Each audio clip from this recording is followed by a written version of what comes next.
جو کہ واقعی تشویشناک ہے۔ ہاں، البتہ آگے بڑھنے سے پہلے ایک بات واضح کرنا بہت ضروری ہے۔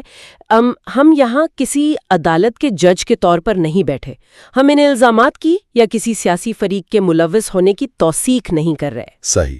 ہمارا مقصد صرف اس رپورٹ کا غیر جانبدارانہ جائزہ لینا ہے۔ بالکل، ہم بس اس اسکرپٹ میکینزم کو سمجھنے کی کوشش کر رہے ہیں جو ان رپورٹس میں بیان کیا گیا ہے، کیونکہ دیکھیں، اگر ان دعووں کا آدھا حصہ بھی سچ ہے نا، تو سوچنا پڑتا ہے کہ ایک عام سی مقامی عورت نے مبینہ طور پر اتنی بڑی سلطنت کھڑی کیسے کر لی؟ ہاں، اور یہی وہ سوال ہے جو ذہن کو جھنجھوڑ دیتا ہے۔ ہم کسی پر فتویٰ نہیں لگا رہے، لیکن جو میکینزم رپورٹ کیا گیا ہے وہ واقعی دل دلا دینے والا ہے۔ اس سے پہلے کہ ہم نیٹ ورک کے پھیلاؤ کی بات کریں، میرا خیال ہے ہمیں سب سے پہلے اس پروڈکٹ کو سمجھنا ہوگا جس نے ملک کی اشرافیہ کو ہلا کے رکھ دیا۔ جی، اس کی کیمسٹری کو سمجھنا بہت لازمی ہے۔ ذرائع میں شرجیل میمن کے ایک حالیہ بیان کا حوالہ ہے جس میں انہوں نے صاف الفاظ میں کہا کہ یہ عورت ڈرگز نہیں بلکہ زہر بیچ رہی تھی۔ اب سوال یہ ہے کہ یہ زہر دراصل تھا کیا؟ کیا یہ روایتی کوکین یا ہیروئن تھی؟ یہیں سے تو اس کیس کی کیمسٹری ایک انتہائی سفکانہ موڑ لیتی ہے۔ ذرائع کے مطابق قدرتی کوکین عام طور پر جنوبی افریقہ یا امریکہ کے کوکا پودے سے حاصل کی جاتی ہے۔ اس کا کام دماغ اور اعصابی نظام کو تیز کرنا ہوتا ہے۔ صحیح۔ اور ہیروئن؟ دوسری طرف ہیروئن ہے جو افیون کے پودے سے نکلتی ہے، جو زیادہ تر افغانستان یا پاکستان میں ملتا ہے۔ اب کیمسٹری کے اصولوں کے مطابق نا، یہ دونوں بالکل متضاد چیزیں ہیں، آپ ان دونوں کو ملا کر ایک نہیں کر سکتے۔ تو پھر پنکی کے نیٹ ورک نے کیا کیا؟ انہوں نے اپنا ایک مقامی، انتہائی سستا اور جان لیوا دیسی فارمولا تیار کیا۔ وہ روایتی منشیات سے بالکل ہٹ کر تھا۔ رکیں ایک منٹ، دیسی فارمولا؟ مطلب انہوں نے کوئی اپنی لیبارٹری بنا رکھی تھی؟ اس فارمولے میں آخر ایسا کیا تھا جو اصل کوکین سے بھی زیادہ خطرناک تھا؟ وہ دیسی فارمولا خالص کیمیکل تباہی تھا۔ ذرائع بتاتے ہیں کہ اس میں ایفیڈرین کا بے دریغ استعمال کیا جاتا تھا۔ اب طبی لحاظ سے سمجھیں کہ یہ ہے کیا۔ یہ ایک ایسی دوا ہے جو پھیپھڑوں کی نالیاں کھولنے کے لیے استعمال ہوتی ہے۔ اچھا، جو دمے وغیرہ کے لیے استعمال ہوتی ہے؟ ہاں، اور بے ہوشی کے ڈاکٹرز یعنی اینستھیزیا کے ماہرین اسے انتہائی محتاط طریقے سے صرف ملی گرامز میں استعمال کرتے ہیں۔ ایک ماہر ڈاکٹر باقاعدہ مانیٹر پر نظر رکھتا ہے، تب جا کر یہ دوا دی جاتی ہے۔ یاد رہے، ذرائع نے اس طرف بھی اشارہ کیا ہے کہ ہماری سیاسی تاریخ میں ایک سابق وزیر ریلوے کا ایفیڈرین کوٹا کیس کتنا مشہور ہوا تھا۔ یہ کیمیکل اتنا حساس ہے۔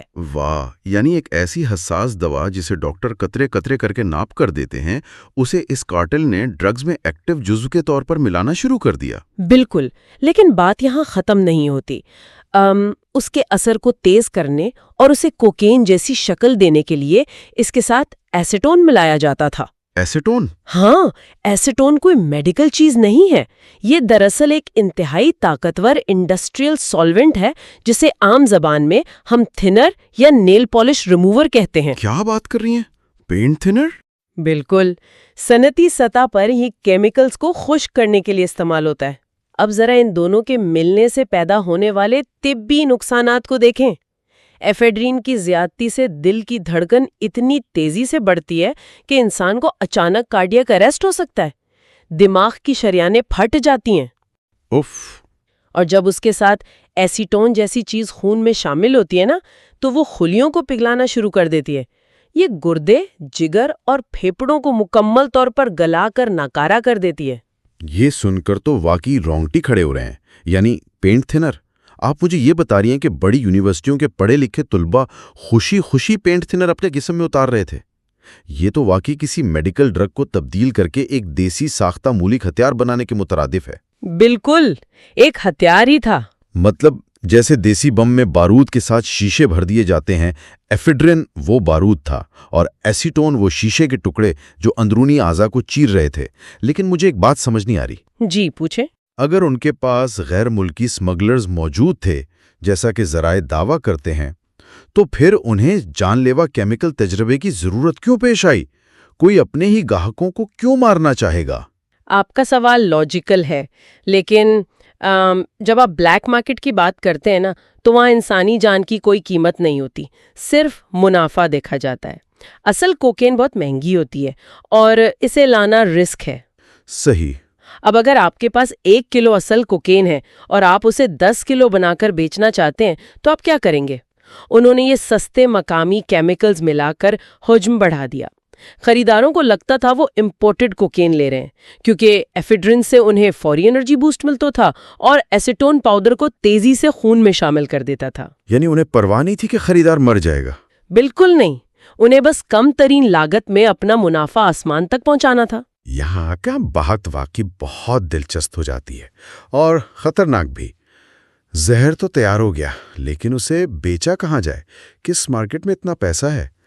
اس کا جواب ہمیں اس نیٹ ورک کی انتہائی شاطرانہ لوکیشن سے ملتا ہے. ذرائع کے مطابق انہوں نے لاہور کے علاقے نواب ٹاؤن میں ایک گھر کرائے پر لیا جس کا کرایہ 45,000 اور ایڈوانس 5 لاکھ روپے تھا. بظاہر ایک عام سا گھر. بالکل بظاہر عام سا گھر، لیکن اس کا مقام ایک ماسٹر سٹروک تھا. یہ گھر 4 سے 5 بڑی یونیورسٹیوں اور ان کے ہاسٹلز کے بالکل بیچ میں تھا. اور میں یقین سے کہہ سکتی ہوں کہ یہ اتفاق نہیں تھا، یہ باقاعدہ ٹارگیٹڈ مارکیٹنگ تھی. ان یونیورسٹیوں میں ملکی اشرافیہ کے بچے اور غیر ملکی طلباء مقیم ہوتے ہیں. ان کی جیبوں میں بھاری رقوم ہوتی ہیں اور نگرانی بھی نہیں ہوتی. یہ ان کے لیے ایک بنی بنائی مارکیٹ تھی. اگر کوئی سن رہے ہیں جو سوچتے ہیں کہ ان کا بچہ بڑی یونیورسٹی میں محفوظ ہے تو یہ جغرافیائی حقائق بتاتے ہیں کہ خطرہ ان کی دیوار کے ساتھ پل رہا تھا اور پنکی کا طرز زندگی کسی ویلن سے کم نہیں تھا. وہ خود کو ایک انتہائی امیر اور اسلام آباد کی سرکاری افسر ظاہر کرتی تھی. بالکل، لوگوں کا اعتماد جیتنے کے لیے. ہاں، پڑوسیوں کو کھانے بھجوانا، فقیروں کو خیرات دینا. مجھے تو فوراً پابلو اسکوبار کی یاد آ گئی. علاقے میں خیرات بانٹ کر اپنی غیر قانونی سلطنت کو چھپانا. بالکل درست تشبیہ ہے. جرائم کی دنیا میں اسے سوشل کیموفلاج کہتے ہیں. آپ ایک ہمدرد انسان کا روپ دھار لیتے ہیں اور محلے والے خود آپ کی صفائی دینے آ جاتے ہیں. لیکن ذرائع بتاتے ہیں کہ شام ڈھلتے ہی اس خاموش گھر کے باہر ایک میلہ لگ جاتا تھا. بڑی بڑی ویگو گاڑیاں، SUVs، نوجوان لڑکیوں اور ڈیلیوری رائڈرز کا تانتا بن جاتا تھا. اب یہاں میرا دماغ کام کرنا چھوڑ دیتا ہے. اتنی بڑی چہل پہل، وہ بھی روزانہ. کوئی اندھا ہی ہوگا جو نوٹ نہ کرے. اتنا بڑا نیٹ ورک مقامی پولیس یا CCPO کی نظروں سے کیسے اوجھل رہا؟ اگر ہم اسے وسیع تر تناظر میں دیکھیں نا تو یہ ماننا محال ہے کہ پولیس بے خبر تھی. ذرائع کی معلومات اسی تلخ حقیقت کی طرف اشارہ کرتی ہیں کہ یہ کارٹل نظام کے اندر موجود طاقتور لوگوں کی براہ راست سرپرستی میں چل رہا تھا. یعنی سسٹم کی ملی بھگت. بالکل. جب تک اندر سے گرین سگنل نہ ہو آپ یونیورسٹیوں کے بیچوں بیچ اتنا بڑا آپریشن نہیں چلا سکتے. اور اس سرپرستی کی تفصیلات میں پنکی کے شوہروں کا ذکر آتا ہے. ہاں، وہ 2 شوہر والی کہانی. جی، پہلا شوہر رانا ناصر جو ملائیشیا میں ہے اور دوسرا رانا اکرم جو لاہور میں تھا اور حال ہی میں گرفتار ہوا ہے. اب 2018 کی کہانی سنیں. کراچی میں جب پنکی اور اس کی ساتھی کرن پکڑی گئیں تو انہیں پکڑنے والا آفیسر یہی رانا اکرم تھا. کیا؟ جی، اور مبینہ طور پر 5 کروڑ روپے رشوت اور 2 گاڑیاں لے کر انہیں چھوڑ دیا گیا اور بعد میں اسی پولیس آفیسر نے پنکی سے شادی کر لی.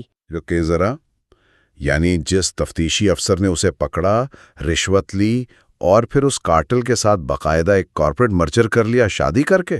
یہ تو ایسا ہے کہ محافظ خود ڈاکوؤں کا CEO بن جائے. یہی تو. جب محافظ ہی کاروباری اور جیون ساتھی بن جائیں تو کرپشن کا ماڈل ناقابل تسخیر ہو جاتا ہے. ذرائع نے گجر پورا کیس کا بھی ذکر کیا ہے. 2018 میں نواز نامی شخص 1100 گرام ہیروئن کے ساتھ پکڑا گیا. اچھا. اس نے صاف الفاظ میں پنکی کا نام لیا مگر رانا اکرم کی سرپرستی کی وجہ سے کوئی کارروائی نہیں ہوئی. عجیب اندھیر نگری ہے. اور اس نیٹ ورک کا سٹرکچر بھی تو دیکھیں. پنکی کا بھائی شعیب یہ چلا رہا تھا.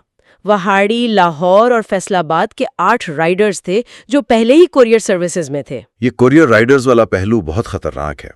ایک لڑکا جس نے کسی جانی مانی کمپنی کا بیگ پہنا ہو اس پر کوئی شک نہیں کرتا. یہ سسٹم کا ہیک تھا اور افریقہ سے 11 افریقن یا 7 غیر ملکی باشندے اصل کوکین لاتے تھے.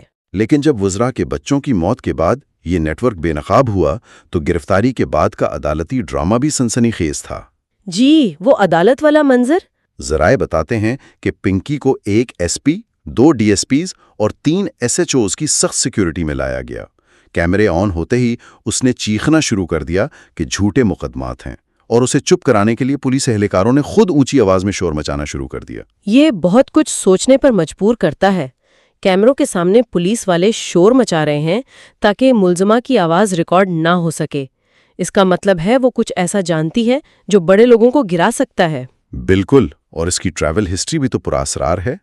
پیدائش 1995 کی ہے، 25 دسمبر 2018 کو باکو گئی اور 3 مہینے گزارے، پھر شوہر رانا اکرم 2 بار باکو گیا۔ جی، باکو آج کل منی لانڈرنگ کا مرکز سمجھا جاتا ہے، لیکن اس سے بھی زیادہ غصہ دلانے والا فیصلہ عام معافی یا ایمنیسٹی کا ہے۔ کیا جائے گا، اور وجہ کیونکہ وہ عام لوگوں کے بچے نہیں ہیں۔ اس سے ایک اہم سوال جنم لیتا ہے، جب طاقتور کے بچوں کو یہ استثناء مل جائے کہ وہ سنگین مجرمانہ سرگرمیوں کا حصہ بنے اور ان پر کوئی آنچ نہ آئے، تو یہ پورے نظام انصاف کا مذاق ہے۔ تو اس سب کا اصل مطلب کیا ہے؟ کیا عدالت میں پولیس کا شور مچانا دراصل ان 30 بڑے سیاستدانوں اور شخصیات کو بچانے کی کوشش تھی جن کے نام اس کیس سے جڑے ہیں؟ بالکل ایسا ہی لگتا ہے۔ یہ دوہرا معیار معاشرے کو اندر سے کھوکھلا کر رہا ہے۔ قانون نے تو بااثر خریداروں کو بچا لیا، لیکن اس زہر کے اثرات سے انہیں کون بچائے گا؟ یہ ہمیں اس کہانی کے سب سے اہم سبق کی طرف لے جاتا ہے، والدین کی غفلت۔ جی، بہت اہم پوائنٹ ہے۔ بڑے سیاستدان، بزنس مین اپنی سلطنتیں کھڑی کرنے میں مصروف ہیں، مگر بچوں پر توجہ نہیں۔ وہ نسلیں جنہیں یہ سلطنتیں ملنی ہیں، وہ 4 دن اپنے قدموں پر کھڑے رہنے کے قابل نہیں۔ یہی المیہ ہے۔ ان کے جسموں میں ایسا کیمیکل اتارا گیا جو انہیں کھا رہا ہے۔ ذرائع میں ایک جسمانی علامت بتائی گئی ہے، اگر بچے کی ناک مسلسل بہہ رہی ہو اور وائٹامن سی سے بھی ٹھیک نہیں ہو رہی تو یہ خطرے کی گھنٹی ہے۔ اور یہ ناک اسی وقت بہنا بند ہوتی ہے جب انہیں پنکی کی نام نہاد کوکین دوبارہ ملتی ہے۔ یہ والدین کی ذمہ داری ہے کہ وہ ان علامات پر نظر رکھیں۔ بالکل، ہم سارا ملبہ پولیس پر نہیں ڈال سکتے۔ یہ کارٹل والدین کی مجرمانہ غفلت کا بھرپور فائدہ اٹھا رہا تھا۔ ہم نے دیکھا کہ کیسے کامیاب ترین لوگوں کی اپنے ہی گھروں سے غفلت نے اتنی بڑی مجرمانہ سلطنت کو پروان چڑھنے دیا۔ تو چلتے چلتے ایک بات سوچنے والی ہے، اگر ہماری ذاتی غفلت ایسے افرید کو جنم دے سکتی ہے جو ہمارے ہی بچوں کو کھا جائے، تو ہمیں یہ سوچنا ہوگا کہ ہماری روزمرہ کی اندھی دوڑ کی خندقوں میں اور کون سی خاموش تباہیاں پرورش پا رہی ہیں جنہیں ہم اپنی کامیابی کے ذم میں نظر انداز کر رہے ہیں۔ واقعی ایک گہرا اور لمحہ فکریہ سوال ہے۔ اپنا اور اپنے بچوں کا خیال رکھیں۔ اللہ حافظ۔